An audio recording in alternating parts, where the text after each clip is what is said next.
Bonjour à tous, je vais vous donner aujourd'hui 10 conseils pour devenir bilingue et je vais vous parler de mon expérience à Londres pendant 3 mois.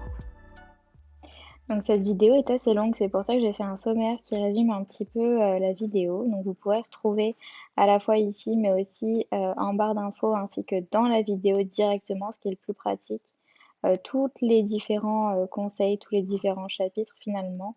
Donc il faudra juste cliquer sur la bande de lecture et sélectionner le chapitre qui vous intéresse le plus. Donc la première chose à savoir, c'est que pour devenir bilingue, il faut que vous ayez un vrai objectif défini. Donc moi en fait ce qui s'est passé, je vais vous parler un petit peu de mon expérience. Comme ça vous pourrez plus ou moins vous projeter ou l'adapter selon votre situation. Donc mon objectif à moi c'était de partir au Canada pour obtenir une expérience supplémentaire finalement à l'étranger parce que j'avais pas encore eu l'occasion de le faire et le Canada me faisait rêver. Donc j'ai choisi le Québec. Alors le Québec, oui, ça parle français en effet, mais il faut savoir parler anglais parce que dans tous les entretiens d'embauche que vous allez avoir, ils vont vous demander l'anglais obligatoirement. Donc si c'est le projet que vous avez, par exemple, voilà, vous pouvez vous identifier à moi. Après, si c'est dans un objectif, par exemple, malheureusement c'est le confinement et puis on a envie de développer une nouvelle langue ou d'approfondir un peu plus, c'est très bien aussi. Mais si c'est vraiment dans un objectif professionnel, ça va vraiment vous motiver. Donc voilà, prenez le temps de bien définir vos objectifs, de bien comprendre ce que vous voulez faire, pourquoi, jusqu'à où vous voulez arriver. Est-ce que vous voulez vraiment un niveau qui vous permette juste de converser avec des amis, de rencontrer de nouvelles personnes, de plus fluide, ou est-ce que vous allez au contraire vouloir vraiment trouver un emploi et que ça vous serve, ou même dans votre business par exemple, ou dans n'importe quelle autre situation professionnelle, vous aurez sûrement besoin de l'anglais. Donc voilà, donc c'est quelque chose que vous devez prendre le temps de faire selon moi. Ensuite, ce qu'il faut savoir, peu importe ce que vous choisissez de faire et peu importe votre objectif quand même, c'est qu'il y a différents niveaux de langue. Donc quand vous commencez finalement à apprendre l'anglais, ce qui est bien de faire, c'est un test en ligne ou dans une école par exemple pour savoir votre niveau de base et ensuite voir le niveau auquel vous voulez arriver. Donc comme je disais, il y a plusieurs niveaux. Donc le premier niveau, c'est le niveau 1 finalement, c'est le niveau que tout le monde a, plus ou moins. Ça va être le niveau qui est considéré comme débutant. Donc c'est des mots simples, des expressions. Ensuite, il y a le niveau A2. Donc là, le niveau A2, c'est le niveau considéré comme élémentaire. Donc c'est le niveau que, pareil, tout le monde a finalement du moment où il commence à apprendre l'anglais à l'école. Ensuite, on va avoir le niveau B1, qui est le niveau pré-intermédiaire finalement. Donc c'est le niveau que j'avais en arrivant à l'école, quand j'ai fait mon test. Ça peut vous donner une idée. Et j'ai arrêté l'anglais en, il me semble, c'était en bac plus 2. Donc voilà, ça peut vous donner une idée, j'étais en B1. On a ensuite le niveau donc B1+, qui est le niveau là intermédiaire.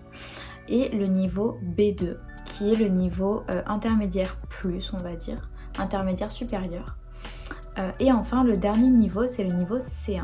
Donc c'est le niveau que j'ai actuellement. Donc à savoir qu'en école, ils vous donnent un diplôme à la fin qui certifie votre niveau et que en fait finalement chaque classe, chaque step va vous faire grimper en niveau.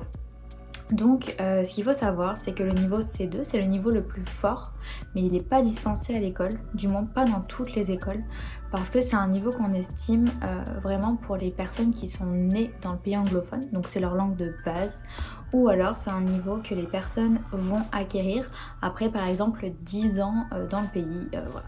Ensuite, il faut savoir qu'il y a deux manières différentes d'apprendre l'anglais, donc selon si vous allez apprendre l'anglais en Angleterre ou si vous allez en Amérique directement. Donc c'est vrai que les professeurs généralement ils recommandent, et moi c'est ce que j'ai choisi et je suis très heureuse de ce choix, c'est de faire en fait une école ou d'aller directement en Angleterre. Donc bien évidemment, l'accent n'est pas le même, il y a aussi des expressions et des mots différents. On va peut-être pas vous comprendre autant en Amérique que si vous étiez en Angleterre. Donc voilà, c'est des choses à savoir. Après, c'est vrai que les professeurs, et d'une manière générale, on recommande aux personnes d'aller apprendre l'anglais directement en Angleterre parce que c'est là un petit peu où ont été posées les bases de l'anglais, où vous allez avoir un bel accent par exemple. Vous allez aussi pouvoir avoir aussi la culture qui va avec. Enfin, c'est vraiment intéressant pour plein de raisons. Et je vous avoue que moi j'ai beaucoup apprécié apprendre là-bas sur place. C'est un pays que j'adore et en plus de ça c'est un accent que j'adore aussi. Donc ça m'a beaucoup plu d'aller sur place. Donc une fois que vous avez défini vos objectifs, une fois que vous avez aussi choisi quel niveau d'anglais vous souhaitez atteindre et finalement dans quel pays vous souhaitez aller, c'est là où il va falloir vous dire est-ce que je choisis une école ou est-ce que je choisis finalement d'aller travailler directement sur place. Donc mon conseil numéro 1 finalement, ça va être de partir directement en immersion dans le pays. Donc à voir si vous choisissez plutôt l'Amérique ou si vous choisissez plutôt l'Angleterre. Donc en Amérique, selon moi, ça reste un petit peu difficile parce que les visas sont un petit peu plus compliqués à obtenir. Après, ça doit forcément se faire, bien évidemment. Mais je sais qu'en tout cas, pour l'Angleterre, l'Irlande et l'Écosse, ça va être un petit peu plus simple. J'ai pas eu la chance de travailler, mais en tout cas, voilà, je sais que ça peut être plus intéressant. De plus, c'est peut-être un peu plus proche de la France, donc plus simple aussi s'il y a besoin de faire des allers-retours ou autre. Et il y a plus ou moins 1 heure de décalage horaire. Voire peut-être un peu plus selon où vous allez. Mais en tout cas voilà, c'est une option qui reste plus agréable et pour s'adapter c'est peut-être aussi un petit peu plus simple. Donc si vous partez travailler, je sais que malheureusement avec le Covid c'est pas simple, donc c'est une option qui va se faire pour plus tard, mais en tout cas voilà, si vous souhaitez partir dans cet objectif là, bien faire attention de rester et de découvrir des anglophones, donc par exemple de choisir une colocation ou de vivre seul, mais en tout cas de choisir vraiment des personnes qui vont parler anglais tout le temps, parce que c'est ça qui va vous aider à mémoriser beaucoup plus rapidement. Votre cerveau va être habitué tous les jours à entendre de l'anglais, à lire de l'anglais et également à écouter de l'anglais, et vous allez pouvoir parler avec des personnes et développer au maximum votre langage finalement. Donc selon moi c'est vraiment important et c'est ce qu'on nous recommande, c'est vraiment la première chose qu'on nous recommande. Ensuite il y a l'option numéro 2 qui malheureusement en ce moment reste toujours un petit peu compliquée, mais que vous pouvez commencer à prévoir pour quand ça ira un petit peu mieux bien évidemment. C'est ce que j'ai fait, donc c'est faire un séjour linguistique en fait. Donc moi j'ai choisi un organisme qui s'appelle IELS, qui est un très bon organisme avec qui j'ai beaucoup discuté finalement de mon projet, de ce que j'avais envie. Et en fait, donc il y a différents organismes bien évidemment, mais en comparant et également au niveau feeling, j'avais l'impression que c'était avec eux que j'allais pouvoir vraiment réaliser ce que je voulais. Donc c'est pour ça que je les ai choisis. Et en fait, ils m'ont recommandé une école selon mes objectifs, ce que je voulais faire, et je voulais surtout apprendre très rapidement. C'était vraiment mon objectif numéro 1, apprendre très rapidement. Parce qu'il faut savoir quand même que c'est un gros budget. Donc moi je voulais vraiment, voilà, j'avais pas de problème avec le fait de mettre un certain montant dans une école, mais je voulais vraiment que ce soit utile. J'avais vraiment pas envie de perdre mon temps ni mon argent. Donc ils m'ont trouvé une école qui était géniale, que je vous recommande à 100%, qui est l'école St Giles. Donc c'était situé à Highgate. Donc c'est un quartier de Londres. Et finalement il y a une autre école également dans le centre-ville. Après les prix sont différents, mais en tout cas moi l'école à Highgate était magnifique, elle était vraiment belle. Je mettrai également des liens en barre d'infos pour que vous puissiez aller voir les photos, également les programmes, ce qu'ils offrent. Mais c'est vrai que c'est plus intéressant de passer avec un organisme comme je l'ai fait, parce que l'organisme va vraiment tout gérer en cas de problème. Si vous avez envie de changer d'étape par exemple, si vous voulez augmenter d'un niveau, c'est beaucoup plus intéressant parce que c'est plus rapide avec l'organisme. Donc voilà, donc ça c'est ce que je vous recommande. Après comme je disais, c'est un budget en effet. Après pour moi c'est un investissement sur l'avenir, donc après à voir comment vous pouvez financer ça. Mais en tout cas c'est quelque chose qui vous intéresse, n'hésitez pas à passer par IELS pour vos projets. Voilà, après à savoir aussi, de mon côté, j'ai choisi en fait une formule qui me permettait d'être en famille d'accueil. Donc c'était un choix. Beaucoup de personnes m'ont dit que c'était pas forcément une bonne idée parce que c'était peut-être un peu plus infantilisant, on va dire. Mais finalement, pas du tout, parce que moi je voulais vraiment être immergée à 100%. Et l'autre option aurait été d'être en campus. Sauf qu'en campus, bien évidemment, il y aurait peut-être pas eu la même motivation, je pense. Et il y aurait eu très vite le côté on reste entre français aussi. Donc pour moi l'immersion c'était vraiment le fait de voilà, on est comme à la maison, on rencontre une nouvelle famille et puis finalement on a énormément d'intimité, on est très autonome, on a sa propre chambre bien évidemment. La famille nous fournit le repas du soir ainsi que le petit déjeuner, donc c'est parfait, on n'a pas à s'occuper de grand chose finalement.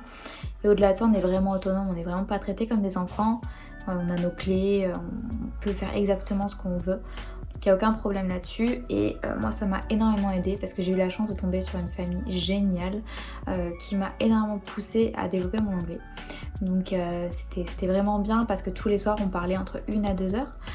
Dès que je faisais une faute en fait ils me reprenaient, c'est un truc qu'on avait mis en place dès le début. Donc ils me reprenaient beaucoup sur mes fautes de langage, mes expressions. Et au-delà de ça, le fait de parler tous les jours 1 à 2 heures avec eux, ça permettait en fait de s'habituer aux mots, de s'habituer au fait de parler anglais. Il y avait la télé toujours derrière, ils me mettaient les sous-titres pour que je puisse comprendre. Donc après voilà, j'ai vraiment eu beaucoup de chance de tomber sur cette famille. Mais en tout cas, sachez que même si vous tombez pas sur une famille qui vous convient pas, on va dire, vous pouvez tout à fait changer justement. L'organisme vous change vraiment immédiatement, il n'y a aucun problème avec ça. Donc voilà, c'est à peu près tout pour ce que j'ai à dire là-dessus. Ensuite, à savoir aussi que en famille d'accueil, ce qui est agréable, c'est que déjà ils peuvent vous aider si vous avez, par exemple, si vous savez pas trop quoi faire le week-end au début, parce qu'on sait pas trop où on est, etc. Ils vont facilement vous aider à vous adapter, à vous acclimater. C'est des personnes qui sont habituées à faire ça, hein, donc c'est des gens qui sont, ils sont contrôlés, etc. Et généralement ça fait des années qu'ils font ça, donc ils ont vraiment l'habitude. En plus de ça, moi clairement c'est devenu un petit peu, alors je vais pas dire comme ma seconde famille parce que c'est un grand mot, mais c'est des gens que j'apprécie beaucoup parce qu'ils m'ont, comme je disais, énormément aidé au quotidien. Donc le conseil numéro 2 que je pourrais vous donner, c'est un conseil en fait qu'on m'a donné à l'école, c'est de télécharger en fait des applications. Donc selon le pays où vous êtes ou selon si vous restez en France, une application simple en anglais comme par exemple BBC ou CNN ou encore Euronews. Et en fait vous piochez chaque jour une news, vous la lisez, donc ça va prendre peut-être une dizaine de minutes.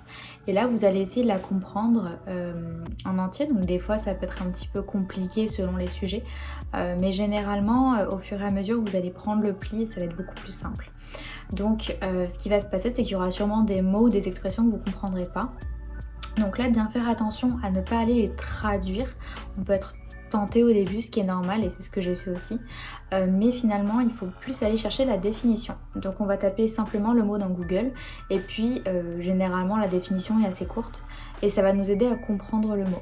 Donc nous c'est ce qu'on nous conseille de faire au maximum pour éviter de traduire parce que le cerveau ne retient pas de cette manière.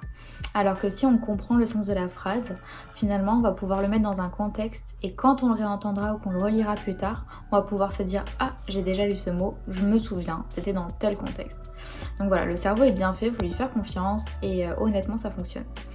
Donc voilà, tous les jours, lire une petite news, quelque chose qui nous intéresse pour que ce soit un peu plus, pour que ça nous donne envie de lire, bien évidemment. Et puis voilà, faire ce travail quand même régulièrement. Et puis au bout d'un moment, vous allez lire beaucoup plus rapidement, vous allez vous rendre compte que ça va être beaucoup plus simple. Le conseil numéro 3 que je pourrais vous donner, c'est tout simplement de lire des leçons et de faire des exercices quand vous rentrez chez vous le soir. Donc si vous êtes à l'école, tant mieux, parce que vous allez avoir déjà finalement des livres et des espèces de workbooks, donc des livres pour faire des exercices. On va pas vous donner des devoirs tous les soirs, en tout cas moi c'était mon cas, mais il faut se forcer tous les jours à apprendre de nouvelles choses. Il faut vraiment que tous les soirs, ça reste une routine en fait, qui est donc cette routine du matin, c'est-à-dire comme je disais, lire un petit peu les news, s'informer et le soir vraiment faire ces exercices. Donc des fois ça peut paraître scolaire bien évidemment parce que oui en effet ça reste de la lecture et de l'écriture et des fois on n'a pas forcément envie de le faire, mais il faut vraiment se forcer à c'est ça en fait, à se mettre dedans. Une fois que vous êtes lancé, honnêtement moi tous les soirs je le faisais, c'était un plaisir. Par exemple moi pour vous montrer ce que j'avais ce livre. Donc c'était le Face to Face, c'était de l'édition donc Cambridge et donc là c'est le niveau C1. Donc c'est un livre de leçons, il n'y a rien de bien incroyable, mais c'était honnêtement un bon livre. Donc moi je l'avais eu à l'école, je l'avais commencé et en fait à la fin on vous propose de racheter vos propres livres si vous voulez continuer à apprendre à la maison. Donc c'est ce que j'ai fait. Et en fait on vous donne avec un cahier d'exercices. Donc à chaque leçon apprise vous avez l'exercice en fait qui correspond. Donc voilà, donc honnêtement c'était pas mal. Donc j'ai ramené mes livres à la maison. Et ce que j'ai fait également, c'est que j'ai acheté des choses, donc là j'ai pas tout avec moi, mais j'avais acheté des cahiers en fait pour continuer à faire des exercices par moi-même. Et là récemment j'ai acheté ça, qui est très bien, que honnêtement j'ai pas encore commencé. Donc là c'est l'anglais pour tout ce qui est business. Donc là-dedans vous allez apprendre, donc il est assez gros quand même, hein. Vous allez apprendre par exemple à faire des emails, donc à faire des emails, à avoir des conversations téléphoniques, à pouvoir par exemple passer une commande au téléphone, à pouvoir parler à des futurs clients, à pouvoir parler un petit peu de partenariat, de choses comme ça. Donc c'est vraiment intéressant si vous êtes par exemple dans le commerce, le marketing, la communication, si vous avez un business, si vous voulez monter votre business, ou si par exemple vous avez envie d'apprendre un petit peu des mots de tous les jours. Et le dernier livre que j'ai, donc là c'est une amie qui me l'a prêté, c'est celui-là. Donc c'est English Grammar in Use, donc c'est toujours l'édition Cambridge. Et en fait, bon là c'est quelque chose encore assez gros et là c'est purement de la leçon et des exercices bon là c'est niveau intermédiaire. Donc j'avoue que je sais pas encore si je vais le lire, mais en tout cas pour les personnes qui vont être en niveau intermédiaire, c'est vraiment un bon livre qu'on nous recommandait à l'école. Donc je vous avoue que les éditions Cambridge de toute manière, tous les livres vont être vraiment professionnels et vont être vraiment de qualité. Puisque c'est les éditions qu'on avait à l'école encore une fois. Si jamais vous n'êtes pas à l'école, c'est pas grave, il n'y a pas de problème. Ce qu'il va falloir faire en fait, c'est tout simplement aller apprendre un petit peu par vous-même. Donc pour ça il y a YouTube, il y a également des applications comme Duolingo ou même Babbel.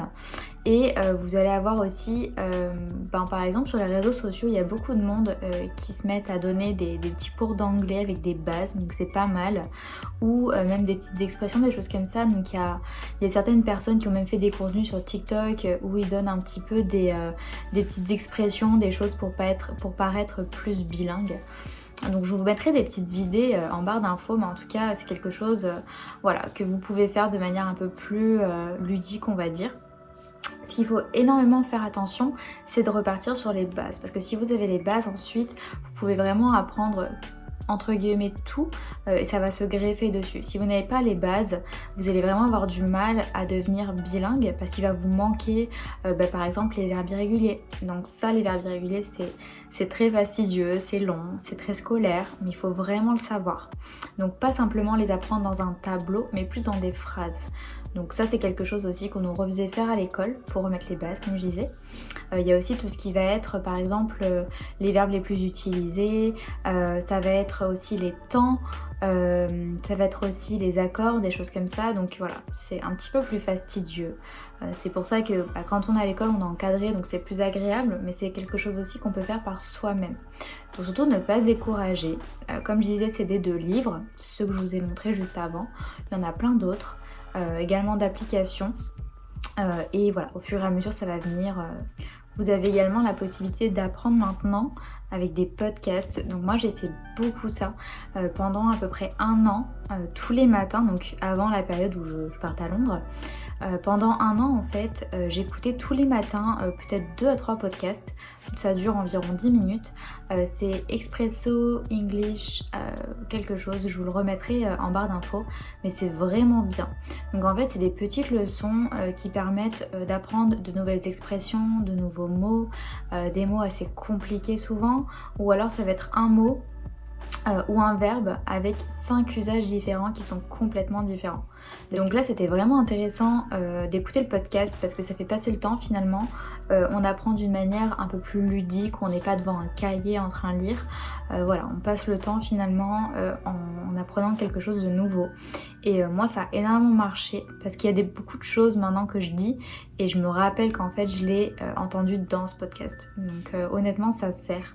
Encore une fois, il faut vraiment de la rigueur. Donc avec tous les conseils finalement que je vous donne, mais finalement qui sont universels, ça va être d'appliquer toutes ces choses-là assez quotidiennement finalement. Et ensuite, la dernière chose, ça va être aussi d'apprendre la prononciation. Ça pour moi, ça rentre aussi dans les bases. Donc encore une fois, à l'école, on le voit. Le premier cours, on a un espèce de tableau en fait avec des espèces de symboles. Donc c'est la manière dont on prononce les lettres ou deux lettres ensemble ou par exemple des caractères, des lettres avec des caractères spéciaux. Donc là en fait, vu que si vous n'êtes pas à l'école, il y a d'autres manières de l'apprendre.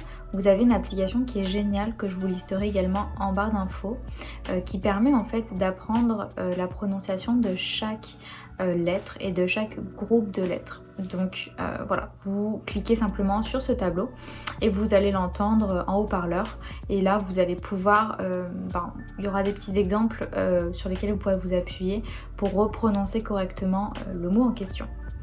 Ensuite, le conseil numéro 4 que je pourrais vous donner, c'est d'assister à des événements. Donc encore une fois là c'est pas possible, on le sait malheureusement, mais dès que ça le sera, il y a une application qui existe, donc c'est Meetup. Donc pareil, je la mettrai en barre d'infos, mais en fait avec cette application, donc si vous êtes par exemple à Londres, vous allez avoir une catégorie qui est langage ou quelque chose comme ça, et en fait là vous allez voir tous les événements en rapport avec ça. Et à l'époque, donc c'est un professeur qui m'avait donné cette astuce entre deux cours. Il m'avait dit tu peux aller là. Il m'avait expliqué, donc c'est un petit peu spécial parce que tu arrives, tu connais absolument personne et puis tu sais pas trop quoi dire, quoi faire, avec qui discuter. Donc ce qu'il faut faire en fait, c'est qu'il faut juste se booster, se dire allez j'y vais, j'essaye. Moi je recommande d'y aller seule pour pouvoir un peu plus aisément aller vers tout le monde et ne pas rester avec la personne qu'on connaît, mais vous pouvez très bien y aller avec quelqu'un si ça peut vous aider. Mais bon, en tout cas, moi je me suis un petit peu décidée à y aller seule et finalement tant mieux. Donc en fait, ce qui se passe, c'est que vous arrivez à ce genre d'événement. À l'entrée, on vous demande quelle langue vous parlez et quelle langue vous voulez apprendre. Et en fait, une fois que vous avez dit ça, on vous donne un petit papier que vous collez sur votre t-shirt. Donc bon, c'est pas très joli, mais c'est pas très grave, parce qu'ensuite, vous rentrez dans une salle. Donc là, tout le monde discute déjà avec tout le monde, donc sur le coup, c'est un petit peu impressionnant. Mais pour être honnête, il faut juste s'avancer, et logiquement, vous avez forcément des personnes qui viennent vers vous. Moi, honnêtement, je l'ai fait vraiment plusieurs fois. Et à chaque fois, j'avais des personnes qui venaient me parler directement pour me dire « Ah, tu parles français, c'est génial, j'ai envie d'apprendre le français ». Donc voilà, généralement il y avait des fois des Espagnols qui voulaient apprendre anglais, des Anglais qui voulaient apprendre le chinois, des Chinois qui voulaient apprendre une autre langue. Et en fait, chacun un petit peu échangeait et chacun allait vers la personne de qui il voulait apprendre la langue. Donc moi en fait j'ai rencontré des gens directement qui m'ont dit que je parlais très bien, mais que j'étais pas encore fluide et qui me manquait des expressions, qui me manquait un petit peu plus de confiance en moi. Donc en fait ce qui se passe, c'est qu'au fur et à mesure vous allez pouvoir rencontrer des gens et vous lier parfois d'amitié avec certains que vous allez retrouver les prochaines fois, et moi c'est ce qui m'arrivait. Donc voilà, j'ai trouvé ça génial. Donc honnêtement, comme je disais, la première fois c'est un peu compliqué, mais une fois qu'on est habitué, voilà, moi après j'y allais même avec des amis, on y allait souvent, je crois que c'était tous les mardis, tous les jeudis. Donc voilà, c'est quelque chose qui m'a beaucoup aidée honnêtement. Le conseil numéro 5 que je pourrais vous donner en fait finalement, c'est d'acheter des livres en anglais et de commencer à lire en anglais. Alors à savoir que quand vous allez commencer à faire ça, vous aurez beaucoup de mal à revenir vers des livres en français. Non pas parce que ça va être compliqué, mais parce que tout simplement vous allez prendre le pli et vous aurez envie de progresser. Donc tous les livres que vous allez commencer à acheter en anglais, généralement, vous allez continuer de les acheter en anglais. Donc pour commencer, c'est simple, généralement vous pouvez tout simplement prendre un livre que vous avez déjà lu et vous procurer la version originale ou trouver une version traduite. Donc moi mon cas ça a été par exemple de m'acheter le premier Harry Potter. Donc c'est pas un livre que j'aurais relu maintenant en fait de moi-même, mais finalement c'est un livre que j'avais déjà lu et on m'a conseillé de le racheter en anglais parce qu'apparemment c'était vraiment l'anglais typique, l'anglais pur, et c'est ce qui allait me permettre de progresser. Donc c'est ce que j'ai fait et finalement ça m'a beaucoup plu. Donc c'est comme ça que j'ai commencé petit à petit. Encore une fois il y a plein de mots qu'on va pas comprendre dès le début, plein d'expressions, mais finalement il va aller falloir chercher ces expressions et ces mots au fur et à mesure et se les noter. Donc ne pas chercher la traduction mais plutôt la signification, la définition. Donc ce que vous pouvez aussi faire, il y a un autre type de livre qui existe qui est génial. Donc c'est aux éditions Araps et je crois que ça s'appelle Read in English. Donc je vous mettrai ça en barre d'infos, mais en tout cas c'est une catégorie de livres en fait qui est géniale. Donc c'est une histoire en anglais bien évidemment. Donc il y a plusieurs niveaux. Donc là vous choisissez niveau A1, A2, B1, B1+, etc. comme on l'a dit au début. Et vous allez finalement avoir toute l'histoire avec une espèce de marge. Et dans cette marge, vous allez avoir les mots compliqués et les expressions compliquées qui vont être traduits en fait. Alors traduits ou expliqués, honnêtement je sais plus, mais en tout cas il me semble que c'est vraiment l'explication du mot, comme je disais juste avant, et ça va vous aider parce qu'en fait vous n'allez pas faire de pause pour aller chercher le mot, etc. Vous allez avoir directement en fait l'explication et vous allez pouvoir avancer votre lecture au fur et à mesure. Donc c'est une manière vraiment ludique d'apprendre. Moi j'avais eu un livre comme ça et c'était génial parce que ça m'avait beaucoup aidé. Donc si je peux vous conseiller d'avoir ça, c'est une très bonne idée. Ensuite, il y a une autre chose qui est intéressante aussi, c'est de lire tout simplement, comme je disais au début les news, mais là dans le journal. Donc ce serait de s'abonner par exemple à un journal que vous aimez et qui vous intéresse évidemment.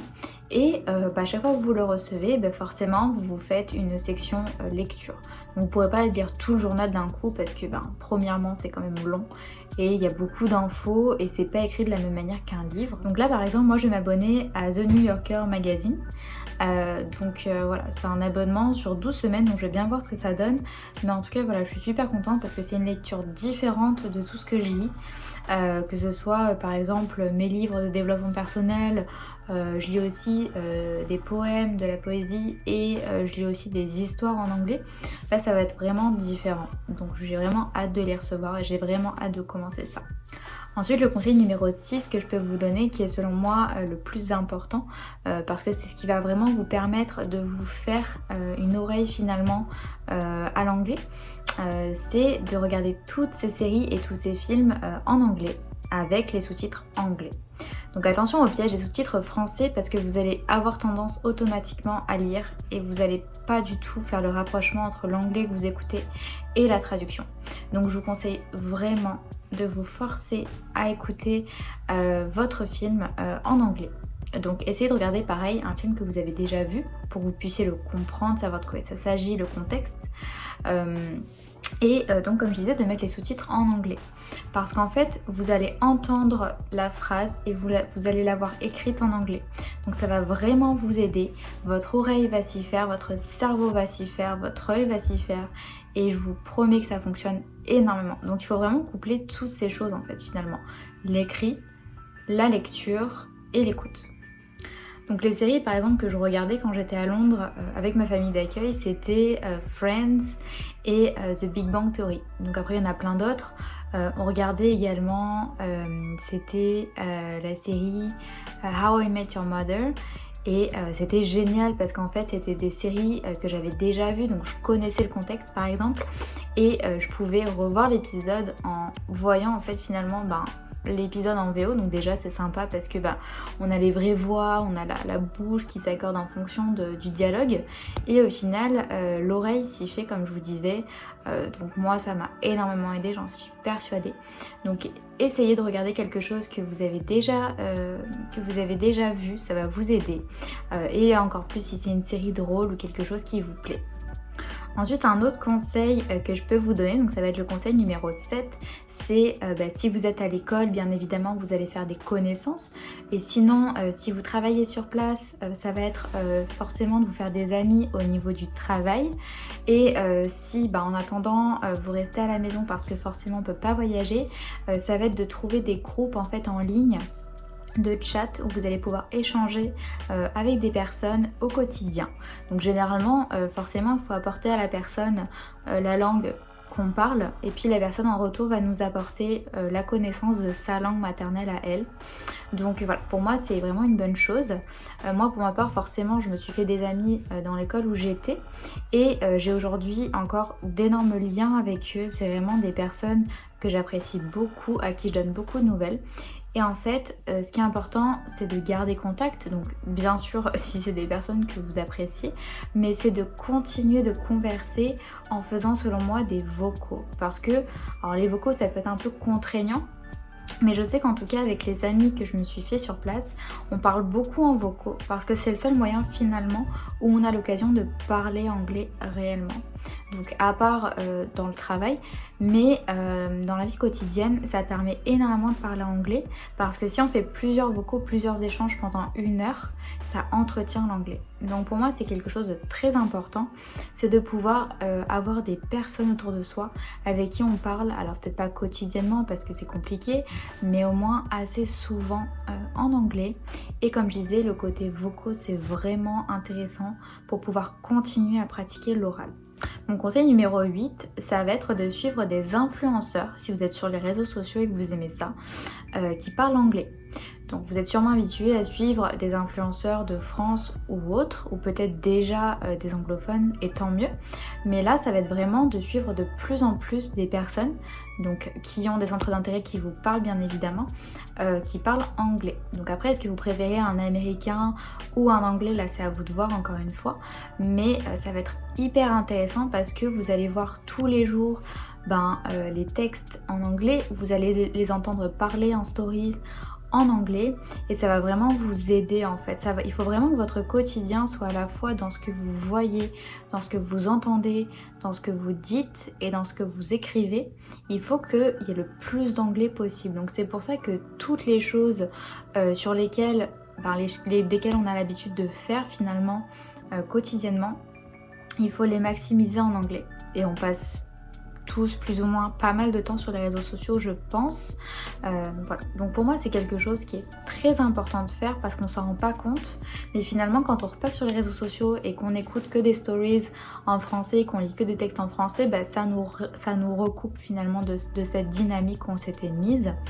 Et je sais que quand j'étais à Londres des fois, je parlais toute la journée en anglais, j'écoutais de l'anglais, je lisais de l'anglais, et d'un coup quand je prenais mon téléphone et que hop, il y avait mes stories qui passaient en français, je me disais ah oui, en fait non, ça me coupe trop. Donc du coup j'ai commencé un petit peu à suivre de plus en plus de personnes qui parlaient anglais. Conseil numéro 9 finalement, ça va être d'écrire en anglais. Donc écrire quoi? Si vous aimez écrire un petit peu comme un journal tous les jours, ça va être de commencer à écrire en fait ce que vous êtes habitué d'écrire en français en anglais. Donc au début ça va être difficile parce qu'il va vous manquer des mots, il va vous manquer des expressions. Donc il faut vraiment y aller comme ça vient, il ne faut pas avoir peur de faire des erreurs et il faut simplement essayer et chercher les mots que vous ne connaissez pas. Donc ça va prendre un petit peu plus de temps, ça peut paraître comme perdre sa spontanéité, mais finalement c'est un bon exercice. Ensuite, si jamais vous n'êtes pas habitué à écrire par exemple comme un petit journal ou quelque chose comme ça va être simplement de prendre un cahier et d'écrire chaque jour quelques phrases en fait. Quelques phrases, c'est vraiment du type exercice, mais ça va être aujourd'hui j'ai fait ça dans ma journée, aujourd'hui j'ai parlé à telle personne, aujourd'hui j'ai pu faire telle chose au travail, aujourd'hui j'ai fait du sport, je sais pas, n'importe quoi, mais 5 choses qu'on a fait dans la journée, 5 choses qu'on a découvertes, 5 choses qu'on aimerait faire peut-être, en tout cas se faire 5 petits points sur lesquels on peut écrire. Donc finalement c'est un exercice et c'est quelque chose d'intéressant puisqu'on va chercher le mot, on va chercher la signification et on va chercher à aller plus loin. Donc pareil, ça entretient un petit peu l'anglais écrit selon moi. Et toujours dans cette même dynamique, comme je disais, si on a des relations amicales avec des anglophones, ça va être voilà, tous les jours d'essayer un petit peu de discuter avec ces personnes, de pouvoir un peu développer son anglais en fait à l'écrit. Le dernier conseil que je peux vous donner finalement, c'est de ne pas avoir peur et d'oser. Parce qu'il y a plein de personnes, et j'en faisais partie pendant longtemps, qui avaient peur de parler anglais et d'essayer. Donc c'est surtout l'oral qui bloque généralement. Parce que normalement, bon, écrire, apprendre, lire, écouter, il n'y a pas trop de problèmes. Et quand on en vient au fait de parler anglais, là c'est encore un step différent et je sais que ça peut faire peur et c'est là que ça peut poser problème finalement. Et pourtant c'est forcément le plus important. Donc ce qu'il faut se dire déjà, c'est qu'il faut essayer de s'enlever la peur du regard des autres, du jugement. Donc si on essaie de parler anglais, c'est un gros plus, c'est un bel objectif et il faut penser à soi en fait.